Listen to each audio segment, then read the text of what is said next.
السلام علیکم ورحمۃ اللہ وبرکاتہ۔ کیا حال چال ہے یوٹیوب سے وابستہ تمام بہن بھائیوں کو اللہ پاک خیر خیریت سے رکھے، اور ہر وقت دعا کرتا ہوں، اور آپ لوگ بھی دعا کیا کیجئے اپنے لیے، اپنے گھر والوں کے لیے، ماں باپ کے لیے، اور خاص طور پر میرے لیے، کیونکہ میں بھی آپ لوگوں کے لیے بہت ساری دعائیں کرتا ہوں۔ تو چلو ویڈیو کا کرتے ہیں آغاز، اور آغاز کرنے سے پہلے اگر ابھی تک آپ نے ہمارے چینل کو سبسکرائب نہیں کیا تو جلدی کیجئے، سبسکرائب کیجئے، لائک کیجئے، شیئر کیجئے، اور بیل کا بٹن دبائیں تاکہ گھنٹیاں بج جائیں اور آپ کو ہمارے ہر آنے والی ویڈیو سے آگاہ کریں۔ تو چلو چلتے ہیں اس بھائی کی طرف جس کو اللہ پاک نے ہر چیز سے نوازا، ہر چیز سے، یعنی کہ دولت بھی دی، شہرت بھی دی، عزت بھی دی، سب کچھ دیا، تو اس کو جا کر یاد آیا اپنا سٹیٹس۔ اب سٹیٹس کیا ہے؟ کہ یہی سٹیٹس ہے کہ ہم اپنے کو بھول جائیں؟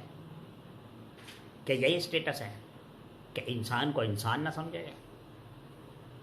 سمجھ نہیں آ رہی تھی اس بندے کی، اس آدمی کی، اس بھائی کی، کہ وہ کیا چاہتا تھا۔ اب جب وہ کسی کو دیکھتا تو حقارت کی نظر سے، ہر بات میں اپنے سٹیٹس کو سامنے لے کر آتا۔ اللہ پاک نے دولت شہرت کے ساتھ اس کو ایک بیٹا بھی دیا اور ایک بیگم تھی، دولت رقبہ جائیداد بہت تھی اس کے پاس۔ تو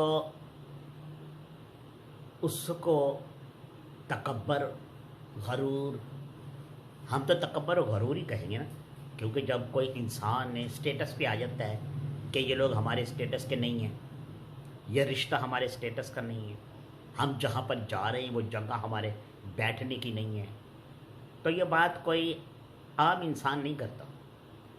یہ بات وہ انسان کرتا ہے جس کے اندر میں شامل ہو جاتی، اور میں تو اللہ کو پسند نہیں ہے۔ تو اس کا ایک بھائی تھا جو مالی دولت سے تو کمزور تھا، مالی دولت سے کمزور تھا، لیکن اللہ پاک نے اس کو 5 بیٹے اور 3 بیٹیاں عطا فرمائی، یعنی کہ 8 بچوں کا باپ، ایک اس کی بیوی اور ایک وہ خود، ایک گھر کے 10 افراد۔ لیکن اس میں ایسی کوئی بات نہیں تھی، تکبر نام کا کوئی بھی لفظ اس انسان کے پاس نہیں تھا۔ تو وہ جو امیر بھائی تھا، دولت مند بھائی تھا، جائیداد، رقبے، پلازے، کوٹھیاں، سب کچھ، تو اس نے اپنے اس بھائی سے ناتا توڑ دیا۔ اب جب ناتا توڑ دیا تو وہ غریب تھا، اس نے کہا اچھا بھائی تیری مرضی، لیکن ایک بات یاد رکھنا، تم بے شک ہمارے بھائی نہیں رہے، لیکن ہم تمہارے بھائی ہیں، کبھی کسی موڑ پر آزما کر دیکھ لینا۔ اب جو بڑا بھائی تھا اس نے اپنے بیٹے کی شادی رکھ دی۔ اس شادی کے اندر اس نے اپنے بڑے بڑے امیر ترین دوستوں کو بلایا، جتنے بھی جاننے والے تھے ان سب کو بلایا، اگر نہیں بلایا تو اپنے اس غریب مخلص بھائی کو نہیں بلایا،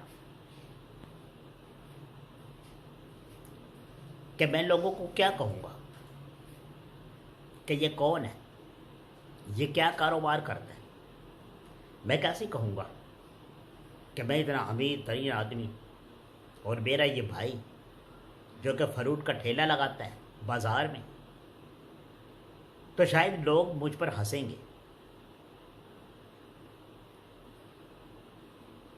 اب جب بیٹے کی شادی کرنے لگا، دعوت نامہ ہر طرف چلا گیا، اس کے بھائی کی طرف نہیں گیا۔ تو بھائی کے بچوں نے کہا کہ ابو آج تایا ابو کے بیٹے کی شادی ہے، ہمیں تو نہیں بلایا، آپ اتنے خوش کیوں ہیں؟ اس غریب بھائی نے کہا کہ بے شک سے ہمیں نہیں بلایا اس نے، لیکن ہمیں پتہ ہے وہ ہمیں لینے کے لیے ضرور آئے گا، ہم اپنے بھتیجے کی شادی میں ضرور جائیں گے۔ لہٰذا اس نے اپنی بیوی اور اپنے بچوں کو کہا کہ تم تیار ہو جاؤ۔ سب نے اعتراض کیا کہ جب ہمیں بلایا نہیں ہے، وقت قریب ہے، ہم کیسے جا سکتے ہیں؟ ہم تیار ہو کر یہاں بیٹھ جائیں اور اگر وہاں پر شادی ہو گئی تو پھر مزید ہمارا دل دکھے گا۔ لیکن اس شخص کا بیانیہ یہی تھا کہ نہیں، تم سب کپڑے پہنو، میں بھی کپڑے پہنوں گا، ہم اس کی شادی میں ضرور جائیں گے۔ انہوں نے بھی تیاری شروع کر دی، بھائی نے بلایا نہیں، بارات تیار ہو گئی، دولہا تیار ہو گیا، باراتی تیار ہو گئے، گاڑیاں تیار ہو گئی۔ اب بارات لے کر شادی ہال کے دروازے پر پہنچ گئے۔ جب وہاں پہنچے تو بڑے جشن کا انتظام ہوا، بڑا روپیہ پیسہ لٹایا گیا، بڑے ناچ ہوئے، ڈھول بجے۔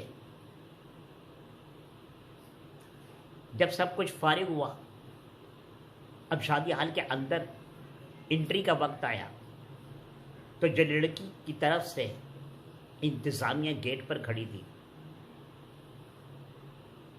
انہوں نے پھولوں کے ہار اٹھا رکھے تھے، اور جو لڑکی کا باپ تھا اس نے ایک ہاتھ میں جوتا بھی اٹھا رکھا تھا۔ تو جب دولہا اور دولہے کا باپ آگے آئے تو لڑکی کے باپ نے کہا، بھائی میری بات سن لو، ہمارے خاندان کی ایک پرمپرا ہے، ایک اصول ہے، ایک رواج ہے کہ بارات کے ساتھ جتنے بھی لوگ آئے جاتے ہیں ان کے سر پر ایک ایک جوتا مارا جاتا ہے، اس کے بعد ان کی انٹری اندر ہوتی ہے۔ تو جب دولہے نے یا اس شخص نے، دولہے کے باپ نے یہ رسم سنی تو بڑا حیران ہوا، کہنے لگا یہ کیا بدتمیزی ہے؟ انہوں نے کہا یہ بدتمیزی نہیں ہے، اب دولہے کے ساتھ جتنے بھی تمہارے رشتہ دار ہیں، تمہارے اپنے ہیں، وہ ایک ایک کر کے آئیں گے اور ہم ان کے سر پر ہلکا سا جوتا ماریں گے اور وہ اندر ہو جائے گی۔ اگر جوتے کھا کر اندر جانا چاہتے ہو تو یہ شادی ہوگی، ورنہ نہیں ہوگی۔ اب بات ضد بحث میں پڑ گئی شادی ہال کے باہر۔ اب لڑکا جو تھا وہ اندر جانے کے لیے تیار تھا، اتاولا ہو رہا تھا، اس کی پسند کی شادی تھی۔ اس نے کہا اپنے باپ کو کہ میں نے اندر جانا ہے اور میں نے واپس نہیں جانا۔ اب کون کھائے گا جوتے؟ ہے کوئی؟ وہاں تو سب امیر ترین لوگ کھڑے تھے، سب پیسے والے تھے، ہر کسی کا کوئی مقام تھا۔ اب شخص نے اپنے دوستوں سے کہا کہ یار کیا کریں؟ انہوں نے کہا بھائی ہم یہاں جوتے کھانے تھوڑی آئے، ہم تو شریک ہوئے ہیں شادی میں، ہم تو ایسا کچھ نہیں کرنے والے، تمہارے بیٹے کی شادی ہے، تمہیں جوتے کھانے ہیں تو کھا لو، ہم تو نہیں کر سکتے۔ اب اس ضد بحث کے اندر 1 گھنٹہ گزر گیا، 1.5 گھنٹہ گزر گیا، اس بارات میں سے ایک شخص بھاگا اور اس غریب بھائی کے پاس پہنچا اور جا کر کہنے لگا کہ یار یہ واقعہ پیش آیا ہے، تمہارا بھائی، بارات اور تمہارا بھتیجا سارے دروازے پر کھڑے ہیں لیکن اندر کوئی نہیں جا رہے، ان کی یہ شرط ہے۔ وہ بھائی مسکرایا اور اپنے بچوں اور بیوی سے کہنے لگا، دیکھا میں نے کہا تھا نا کہ ہم شادی میں جائیں گے، چلو جلدی کرو۔ اس غریب بھائی نے اپنی بیوی بچوں کو لیا اور بارات میں شامل ہو گیا اور چیرتا ہوا لوگوں کو سیدھا فرنٹ پر آ گیا، گیٹ کے پاس آ گیا اور کہنے لگا بھائی کیا مسئلہ ہے، یہ سب لوگ کیوں یہاں کھڑے ہیں، اندر کیوں نہیں جا رہے ہیں؟ تو لڑکی کے باپ نے کہا کہ تم کون ہو؟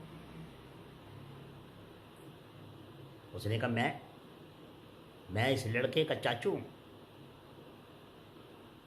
میں اس کے باپ کا بھائی ہوں۔ انہوں نے کہا پھر ہماری یہ شرط ہے کہ جو جوتا کھائے گا وہی اندر جائے گا دولہے کو لے کر۔ ورنہ نہیں. انہوں نے کہا کتنے جوتے کھانے ہیں؟ اور اس نے کہا ایک. بولا مجھے 5 مار لو لیکن میں اپنے بھتیجے کو اندر لے کر جا رہا ہوں. اس نے دولہے کا ہاتھ پکڑا اور آگے ہوا اور کہنے لگا مارو. انہوں نے کہا آپ جائیں، آپ کا جوتا لکھ دیا گیا. وہ اپنی بیوی بچوں کو لے کر جا کر اسٹیج پر بیٹھ گیا. لڑکی کے باپ نے کہا ہے کوئی ان کی طرف سے کوئی اور رشتہ دار جو جوتا کھانے کے لیے تیار ہے؟ تو سب نے ہاتھ کھڑے کریے، سب پیچھے ہٹ گئے. لڑکی کے باپ نے اس شخص امیر ترین آدمی سے کہا کہ بھائی یہ ہماری کوئی پرمپرا نہیں ہے، یہ ہمارا کوئی رواج نہیں ہے. میں تو صرف دیکھنا یہ چاہتا تھا کہ اس بارات کے ساتھ تمہارے اپنے کتنے آئے ہیں اور بیگانے کتنے ہیں جو صرف کھانے کے لیے آئے ہیں. تو وہ مجھے پتہ چل گیا کہ وہ جو اسٹیج کے اوپر ایک شخص بیٹھا ہے بس ایک وہی تمہارا اپنا ہے اور کوئی بھی نہیں. تم اپنے تمام مہمانوں کو اندر ہال میں لے کر آ سکتے ہو. تب جا کے اس مغرور اور تکبر والے انسان کو پتہ چلا کہ سب کچھ پیسہ ہی نہیں ہوتا. اللہ پاک نے اس کو سمجھ دی، نصیحت دی اور وہ سمجھ گیا اور جا کر اسٹیج پر اپنے بھائی سے معافی مانگی اور اس کو سینے سے لگایا. تو ہر کسی کو اللہ ہدایت نہیں دیتا. یہ ضروری نہیں ہے کہ میری یہ ویڈیو دیکھ کر یا سن کر کوئی بھائی نصیحت میں آ جائے گا، اور یہ بھی ضروری نہیں ہے کہ سب نافرمان ہوں. جس کو اللہ ہدایت دے اس کو ہدایت مل ہی جاتی ہے. لہٰذا یہ روپیہ، پیسہ، دولت، شہرت، سٹیٹس یہ سب محض اس دنیا کی بات ہے. کچھ ایسا کرو کہ دنیا سے جانے کے بعد تمہارے لیے کسی کی آنکھ نم ہو. کوئی یہ نہ کہے کہ اچھا ہوا چلا گیا. تو ملتے ہیں اگلی ویڈیو میں. اگر یہ ویڈیو پسند آئی ہو تو لائک، شیئر اور کمنٹس میں مجھے ضرور بتانا تاکہ میں پھر آپ کے لیے ایک نئی اور ایک اچھی نصیحت لے کر آؤں، ایک اچھی ویڈیو لے کر آؤں. جب تک کے لیے اپنا بہت زیادہ خیال رکھنا، دعاؤں میں مجھے یاد رکھنا. اللہ حافظ.